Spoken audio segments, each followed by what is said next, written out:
Fala aí, galera. Aqui é o Cidadão X, meio ofegante aqui, cara. Acabei de dar um treino forte e tomei meu banho.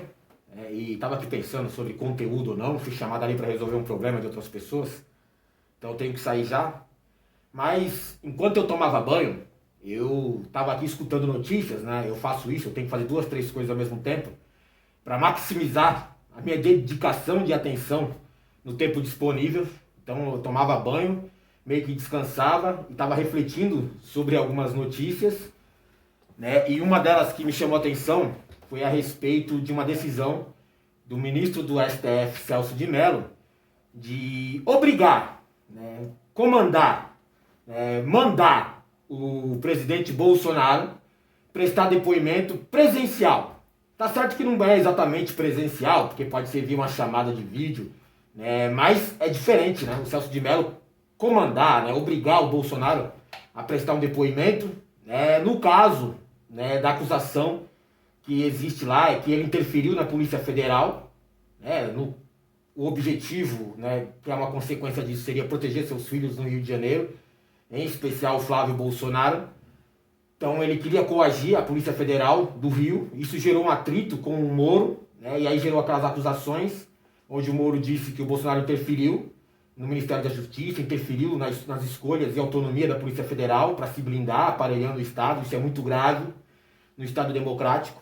O Bolsonaro já tinha dito que não é nada disso. Lembra aquela história que ele até ficou meio com raivinha? Toda vez que o Bolsonaro fica com raivinha, você percebe que ele deve alguma coisa. Presidente, há 2 dias o senhor falou textualmente pra gente, do alto da rampa do Planalto, que o senhor não citava a Polícia Federal no vídeo. Por que a transcrição traz a Polícia Federal e o senhor passou uma informação equivocada pra gente? 2 letras, PF. É Polícia Federal. Ô, cara, tem a ver com a Polícia Federal, mas é a reclamação PF no tocante ao serviço de inteligência. A transcrição da AGU está correta, presidente? Está correta. Então o senhor reclamou que não recebe informações da PF. Na mesma linha. E do Serviço de Inteligência. DG das Forças Armadas Na sequência o senhor falou que vai interferir ponto final. O que é que significa? Não. Eu não vou me submeter a um interrogatório para de vocês. Eu espero que a fita se torne pública para que a análise correta venha a ser feita. Presidente, tá? A fita inteira... A interferência não é nesse contexto da inteligência, não. É na segurança familiar. É bem claro, segurança familiar. Eu não toco PF na palavra, nem Polícia Federal na palavra segurança. Mas a segurança familiar do senhor é feita pelo GSI. O senhor está se referindo ao GSI? A quem estaria me referindo? O senhor óbvio. Tentou trocar... Bem, vamos lá, sem interrogatório. Outra pergunta aí. Não, presidente. Ou a reclamação minha... Não, vou acabar a entrevista. Não vem com palhaçada aqui. É palhaçada que você está fazendo. Não vem com palhaçada aqui. Eu não falei Polícia Federal, eu falei PF. PF. E aí, os desenrolares desse atrito entre Bolsonaro e Moro, né, chegaram ao ponto do ministro do STF pedir, né, a tal fita, né, o tal arquivo de vídeo da tal reunião, que revelou muita coisa para quem quis ver. Entre elas, o Bolsonaro assumindo que interferiu sim na Polícia Federal. E nós sabemos, tá certo, que nós temos um compromisso com a verdade. Eu jamais mentiria se não tivesse realmente um exame negativo. Jamais eu mentia negativo, deu positivo, vice-versa. Jamais. A verdade é acima de tudo. Então, é o apelo que eu faço a todos que se preocupem com política para não ser surpreendido. E eu não vou esperar o barco começar a afundar para tirar água. Estou tirando água e vou continuar tirando água de todos os ministérios. No cante é isso. A pessoa tem que entender. Se não quer entender, paciência, pô. E eu tenho o poder e vou interferir em todos os ministérios, sem exceção. Nos bancos eu falo com o Paulo Guedes, se tiver que interferir. Nunca tive problema com zero problema com o Paulo Guedes. Agora, os demais, eu não posso ser surpreendido com notícias. Pô, tenho a PF que não me dá informações. E me desculpe, o serviço de informações nosso, todos, são uma vergonha, que eu não sou informado. E não dá para trabalhar assim, fica difícil. Por isso, vou interferir. E ponto final, pô. Não é ameaça, não é uma extrapolação da minha parte, é uma verdade. Já tentei trocar gente da segurança nossa no Rio de Janeiro, oficialmente, e não consegui. Isso acabou. Eu não vou esperar fuder minha família toda, de sacanagem, ou amigos meus, Porque eu não posso trocar alguém da segurança na ponta da linha que pertence à estrutura nossa. Vai trocar. Se não puder trocar, troca o chefe dele. Pode trocar o chefe dele? Troca o ministro. E ponto final. Não estamos aqui para brincadeira. Então, todas as mentiras que ele disse antes, né, ficaram, né, meio que incoerentes, né, meio que contraditórias, porque não faz sentido, né, na reunião ele falar que interferiu sim na Polícia Federal, deu até os motivos dele para não ser pego de surpresa, né, que está protegendo tanto os familiares dele como aliados dele, né, que se precisasse fugir ele até fugiria, mas tinha gente que não ia poder fugir. Deu bastante indicação de que ele estava preocupado com a situação do Rio de Janeiro. E aí, né, acaba se tornando verdadeira a acusação do Moro de que ele interferiu. Depois ele teve aquele atrito com o Moro, né, por uma questão de que é centralizar o poder, né, no Bolsonaro, típica conduta, né, de um fascista. Portanto, agora, né, o último passo, né, desse imbróglio entre os dois aí, né, implica que o Bolsonaro vai ter que depor, né, junto também, né, ao pessoal lá da parte do Moro, inclusive o Moro e seus advogados, Bolsonaro e seus advogados, mais, né, o pessoal da justiça presente ali para mediar as perguntas ou as questões a serem esclarecidas. Não é fácil para o Bolsonaro nesse momento essa atitude do Celso de Mello. O Celso de Mello está saindo fora do STF. Para o lugar dele, o Bolsonaro já prometeu a cadeira do Celso de Mello para várias pessoas.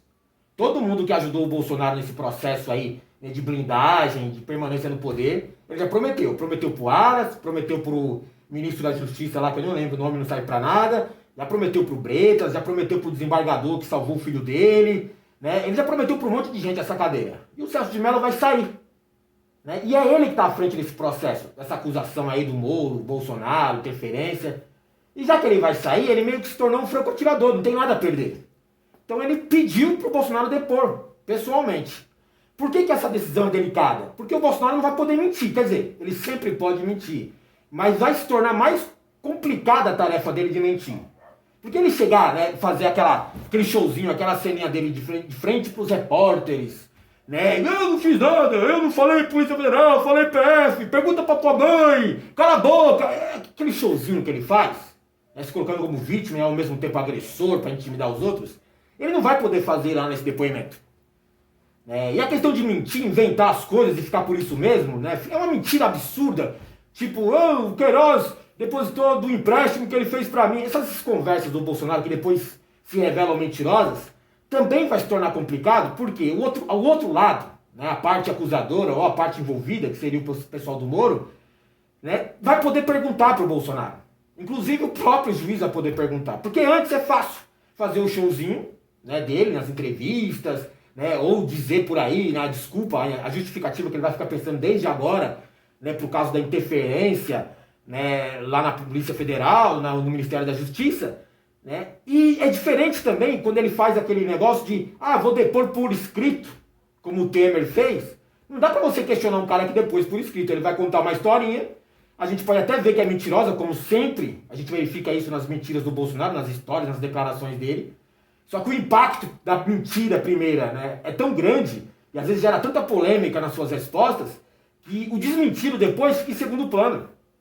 A gente fica sabendo que ele mentiu naquela declaração, a gente fica debatendo outras coisas, e aí vem mais fumaça, e a gente não valoriza, né, a descoberta da mentira do Bolsonaro. A gente não desmascara mais uma vez ele, se é que é possível isso.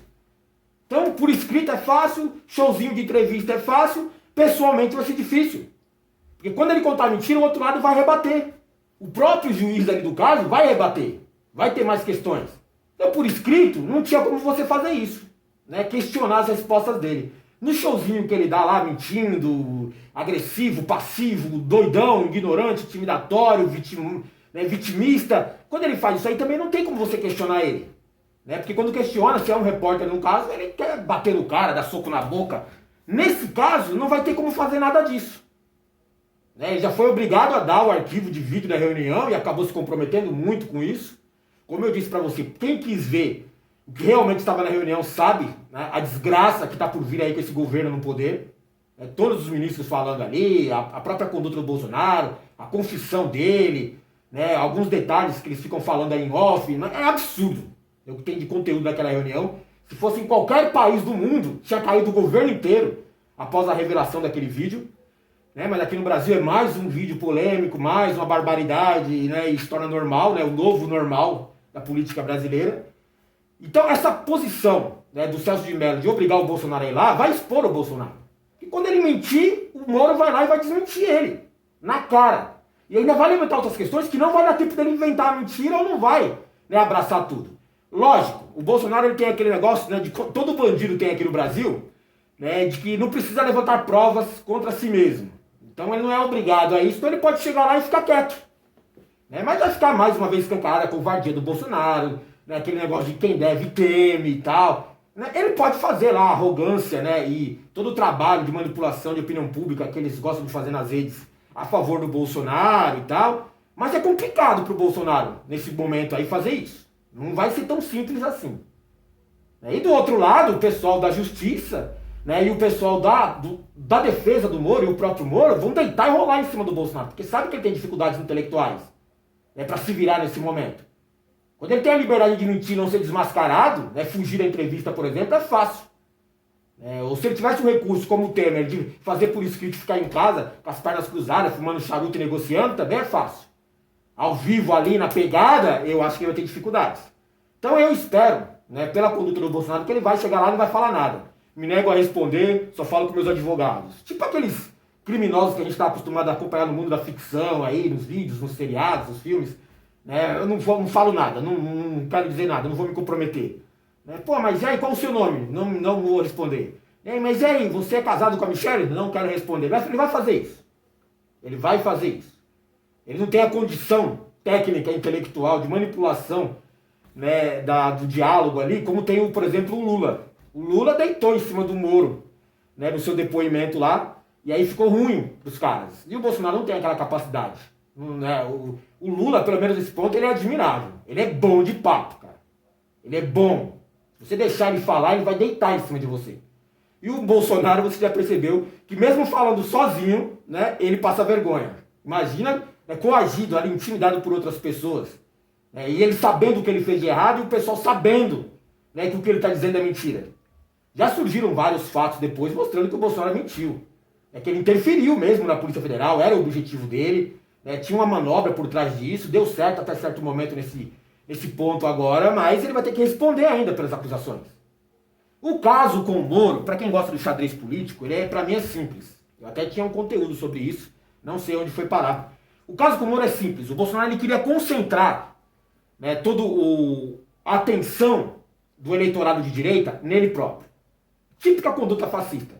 Né, provocar uma idolatria a si mesmo, centralizar o poder nele, atacar e sufocar a oposição, né, para tudo poder ficar concentrado na figura política do Bolsonaro. Certo? Não é do grupo de direita, ideologia de direita, não. É no Bolsonaro. Então, para garantir isso, e também para que ele não tenha dificuldades na próxima eleição, porque ele já está em campanha para a próxima eleição, né, ele não está querendo disputar a eleição dentro da direita, por exemplo. Ele quer ser o único candidato da direita. Então, você percebeu que o Bolsonaro, né, ele já atacou o Dória, já atacou, no caso, o Witzel, já é um reflexo também dessa guerra pelo poder, o golpe que ele deu no Rio de Janeiro. Ele já atacou o Luciano Huck e vai atacar qualquer outro candidato que se surja, né, como possível candidato da direita. Ele vai atacar todos, porque ele quer ser o único, unânime no local. E o Moro foi o primeiro alvo dele, a primeira vítima dele. Ele sabia o poder que o Moro tinha dentro do eleitorado da direita, e ainda tem. Mesmo massacrado pela máquina do poder, o Moro ainda aparece aí, né, sendo defendido por parte do gado. E o Bolsonaro sabia disso. Então ele trouxe o Moro para o seu governo como ministro da Justiça, já para cortar as asinhas do Moro. Né? Depois, colocando no Ministério da Justiça, ele amarrou o Moro, porque o Moro não poderia, né, fazer o que achou que ia fazer, né, ser protagonista no governo. Né? E depois ele expulsa o Moro do governo, então ele corta as asinhas, depois ele corta as pernas do Moro, né? Queima o Moro perante o eleitorado com a história de que ele está acusando o presidente, que ele é traidor, que ele é comunista. E ele sabe também que a principal arma do Moro era a quadrilha da Lava Jato. Uma quadrilha sem escrúpulos, sem limites, para a questão de manipulação, né, e obtenção de poder. Os caras chegaram ao ponto de fraudar a última eleição, que favoreceu o Bolsonaro depois.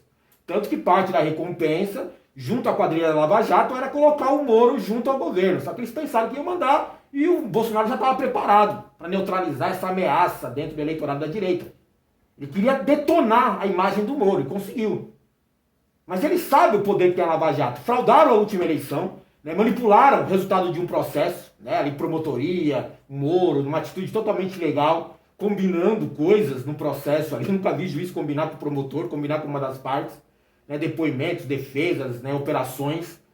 Né, e aí o Moro ele consegue condenar o principal adversário do Bolsonaro nas eleições, que era o presidente Lula, prende o Lula, prejudica toda a campanha, né, do PT. O PT acaba sabotando outros partidos de esquerda, né, lançando o Haddad, um poste, fadado, no caso, a perder a eleição para o Bolsonaro.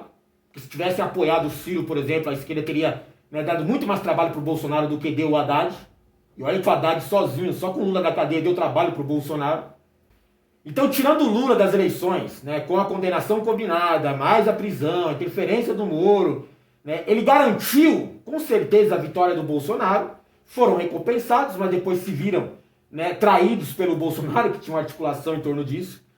O Bolsonaro sabe a capacidade, né, da Lava Jato de atrapalhar um governo, né, eles derrubaram a Dilma, fraudaram uma eleição, eles poderiam prejudicar o Bolsonaro. Além disso, o Bolsonaro estava pressionado pelos seus acordos de centrão lá e outros políticos corruptos, né, a dar um break na Lava Jato. E Bolsonaro, talvez não ele, mas o pessoal por trás dele, né, entende que era uma boa oportunidade de não neutralizar essa arma política, que é a quadrilha da Lava Jato, mas sim, né, colocar a mão nessa arma. O principal objetivo do Bolsonaro é se livrar do que acontece no Rio de Janeiro. Tanto que ele interferiu na Polícia Federal e acabou conflitando interesse com o Moro, né, e culminou com a saída do Moro. Qual que é a ideia do Bolsonaro do Rio de Janeiro? Qual que é o problema dele? São os dois principais processos. A rachadinha do Queiroz e a investigação da morte da Marielle. O Bolsonaro, mesmo colocando a mão na Polícia Federal, Ministério da Justiça, né, interferindo no Ministério Público, né, ou fazendo qualquer outra coisa lá para comprar a lealdade de alguns desembargadores e juízes, oferecendo cargo no STF, por exemplo, ele não conseguiu ainda interferir nessas investigações como ele queria, que é garantir a blindagem, né, que ele conseguiria no Rio de Janeiro, que ele precisa no Rio. Então ele tem problemas no Rio, porque tem muita coisa ali que é independente, é autônoma. Estava sob influência do Witzel. Então o primeiro passo do Bolsonaro é neutralizar o Witzel. Quem tinha poder para neutralizar o Witzel? A Lava Jato, que ajudou o Bolsonaro a depor o Witzel, a dar esse golpe no governo do Rio de Janeiro, tirando o Witzel. Troca de informações, manobras jurídicas, né, a combinação, o mesmo esquema padrão da Lava Jato. Vazam as informações exageradas aqui para queimar a imagem, e aí dá suporte, né, para legitimar outras ações ilegais, como busca e apreensão, aquele showzinho, aquela cena, né, e aí não tem provas, mas tem uma acusação que a gente fez aqui na hora, né, afasta o cara ilegalmente do poder e pronto. Uma vez o Witzel fora, facilita a intervenção do Bolsonaro. Ele vai fazer um acordo com o novo, né, governador que vai vir no lugar do Witzel. Ele faz um acordo com a Assembleia Legislativa do Rio, ele coloca a mão no Ministério Público do Rio, que vai indicar agora, né, o novo, né, procurador-chefe de tudo lá. Então ele já tendo um acordo com o novo governador, ele tem a garantia de que o novo governador vai indicar um chefe do Ministério Público do Rio, né, pró-Bolsonaro. E aí ele vai interferir nas outras investigações. Ele não consegue interferir, por exemplo, na investigação da Marielle, que ele já tentou até federalizar, né, para manobrar o resultado do processo, porque é da Polícia Civil e é coisa do Witzel, ligação direta do Witzel. O Witzel manda na Polícia Civil. O Ministério Público do Rio tem autonomia, né, como todo o Ministério Público estadual. Então ele não consegue colocar a mão nas informações, nas provas que eles têm do caso Queiroz. Aí ele tem que colocar a mão em todo o governo do Rio. Foi isso que o Bolsonaro fez. E ele sabe que a Lava Jato não tem limites. Se os caras foram capazes de derrubar um avião com o ministro do STF, no caso o finado Theory, para indicar o Fachin no lugar do Theory. Você se lembra disso? O Fachin ficou como relator do caso Lava Jato. O Theory ameaçava, né, chutar o pau e mostrar todos os golpistas envolvidos na Lava Jato, né, que se favoreceram do golpe lá com o impeachment. Né? O próprio Fachin, que assumiu no lugar do Theory, né, por conta da queda e da morte do Theory, é pró-Lava Jato, foi pego lá nas ligações vazadas lá, até o Deltan comemorando que o Fachin é nosso e tal. Então se os caras derrubaram um avião com o ministro do STF para colocar um ministro, né, pró-grupo deles, pró-Lava Jato no poder, para garantir as manobras, então os caras não vão ter nenhum tipo de limite ético e moral de derrubar um governador, por exemplo, se é do interesse deles. Então ficou bem evidente agora que o Bolsonaro colocou a mão em parte da Lava Jato, que é a parte interessada, a parte do Rio. Outras lava-jatos até fizeram um agrado com o Bolsonaro, ameaçaram pegar gente do PSDB, do PMDB, showzinho de cena, né, para mostrar que não são, né, digamos assim, parciais, que são imparciais, mas tudo mentira, ninguém vai pegar ninguém do PMDB ou do PSDB, né, era só para pegar o PT. O Bolsonaro coagiu a Lava Jato com aquele episódio do Aras, pedindo informações a respeito da troca, né, de informações da Lava Jato com o governo dos Estados Unidos, por exemplo, alta traição. Então a Lava Jato fez um acordo com o Bolsonaro nesse ponto de falar o seguinte, ó, vocês não perguntam o que a gente fez, né, de traição junto com o governo dos Estados Unidos, na época que estava prendendo o Lula, interferindo na Petrobras, e a gente deixa você, né, usar as armas da Lava Jato para derrubar até um governador, se você quiser. E o acordo ficou bem selado entre os dois, ficou bem evidente.